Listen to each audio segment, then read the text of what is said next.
এই দুনিয়ার পুরো জীবনটা এটা হচ্ছে লালসাময় একটা জীবন, লোভ, মরিচিকা, মায়াজাল।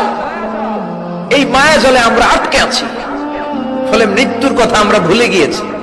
পাগলের মতো ছুটছি, আরো টাকা লাগবে, আরো খ্যাতি লাগবে, আরো যশ লাগবে, আরো দাপট লাগবে। আমার এত টাকা দিয়ে কি হবে? এত সম্পদ দিয়ে কি হবে? এত ব্যস্ততা দিয়ে কি হবে? তোমার স্টপ, থামুন, অনেক হয়েছে। আন্না, থামুন, take a rest, take a breath and think about death. Think that you have to go back to your Lord.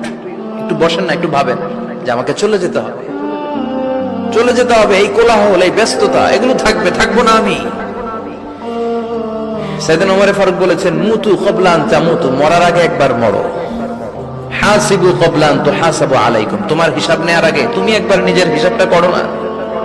কাগজ বের করে একটু লিখো না, কি কি ভালো কাজ করছিলা, যেগুলো দিয়ে নাজাতের ওসিলা হতে পারে। 1 2 3, আর কি কি আকাম কুকাম করছো দেখো না, লিখে দেখো তোমার অবস্থাটা কি। মরার আগে একবার মরো। মরার আগে খাটের মধ্যে শুয়ে শটান করে চোখ বন্ধ করে একবার মরার ভান করে দেখেন কেমন লাগে। চোখটা বন্ধ করেন আর ভাবেন আপনি নাই, কি কি হতে পারে ভাবেন। আপনার ছেলে মেয়েরা কান্না জুড়ে দিবে, আপনার প্রাণের স্ত্রী বিলাপ শুরু করে দিবে, বন্ধু বান্ধবের চিৎকার আর মাতম, স্থানীয় এলাকার মসজিদে ঘোষণা, অমুক এলাকার নিবাসী অমুক ভাই, অমুকের ছেলে অমুক দুনিয়ায় নাই। সব আত্মীয়রা চলে আসবে, ফেসবুকে স্ট্যাটাস দেয়া হবে, সবাই সবাইকে জানাবে বিকাল 4টায় অমুক হাই স্কুল ময়দানে আপনার জানাজা। ছুটে আসবে, সবাই ছুটে আসবে আপনাকে শেষ বিদায় দিতে, গুড বাই জানানোর জন্য, আল ওয়াদা, বিদায় জানাতে আসবে সবাই। 4 তাকবীর দিয়ে আপনার জানাজা হবে, অশ্রুসিক্ত জানাজায় আপনার বিদায় হবে। কাঠের খাটিয়ার মধ্যে করে কাঁধে তুলে আপনার কবরে নেওয়া হবে। আগে থেকে খুঁড়ে রাখা কবরটার মধ্যে আপনারে বিছিয়ে দেয়া হবে। বাঁশের কচি দিয়ে তার উপরে মাটির চাপা দিয়ে সব চলে যাবে। ভাবেন না একবার চোখ বন্ধ করে, this is the circle of life, this is the nature of life. এটা সবার হবে, আমার হবে, আপনার হবে। এত মায়া, এত ভালোবাসা কই যাবে?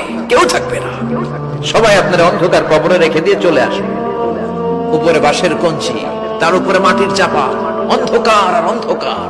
এই অন্ধকার যেন শেষ হতে চায় না, শুধুই অন্ধকার, ঠিক কিনা? এজন্য আমাদের চলে যেতে হবে। দাদা গেল, চাচা গেল, মামা গেল, আমাদেরকেও যেতে হবে। জোরে কোন ঠিক কিনা?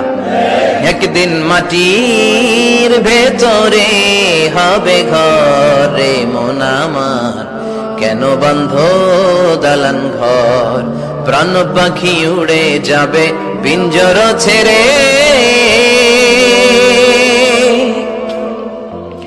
ধরা ধামে সবই রবে, তুমি যাবে চলে।